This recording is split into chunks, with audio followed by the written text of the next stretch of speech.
আমার নাম কোয়েল ঘোষ। তুমি কোথা থেকে এসছো? আমি মুর্শিদাবাদ জেলার কান্দি থানার অন্তর্গত যেমন বিশ্বাসপাড়া গ্রাম থেকে এসেছি। আচ্ছা, তুমি আজকে 29শে জানুয়ারি তোমার কোন শিফটে ছিল?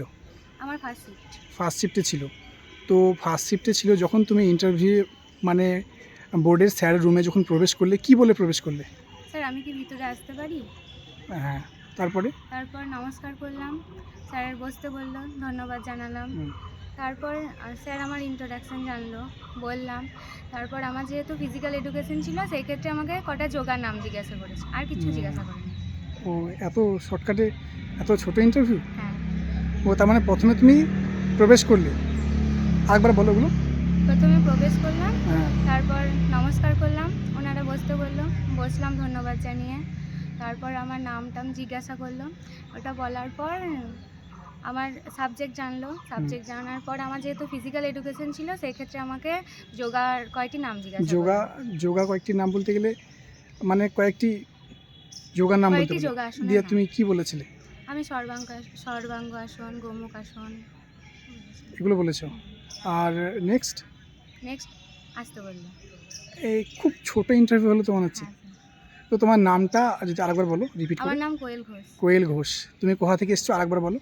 আমি মুর্শিদাবাদ জেলার অন্তর্গত কান্দি থানার যেমন বিশ্বাসপাড়া গ্রাম থেকে। তো যাই হোক, তোমার ইন্টারভিউ খুব ছোট হয়েছে, মানে খুব অল্পই মানে কোশ্চিন করেছে। তো কতজন স্যার ছিল এবং কতজন ম্যাম ছিল ইন্টারভিউ বোর্ডে? ম্যাম ছিল না, 7জন স্যার ছিলেন। 7জন স্যার ছিল। আর 7জন স্যার ছিল আর ম্যাম ছিল না। না। আর বলছি কি, কেউ চশমা পরে আছে?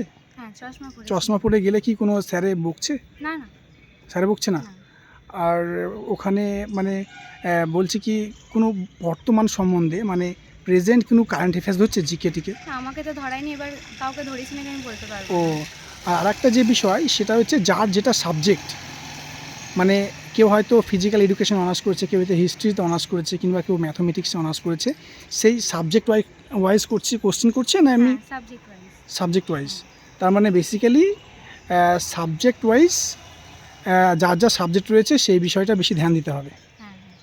তো তুমি বলো কিভাবে বাড়িতে তারা প্রিপারেশন নেবে, যারা অগ্রিম রয়েছে আগামী দিনে? যার যেটা সাবজেক্ট আছে সেই সাবজেক্টের উপরেই কোশ্চেন করবে। হ্যাঁ। সেই অনুযায়ী সাবজেক্টের উপরেই পড়াটা বেশি ভালো হবে। আচ্ছা, তো যাই হোক, তোমাকে অনেক অনেক শুভেচ্ছা, অভিনন্দন।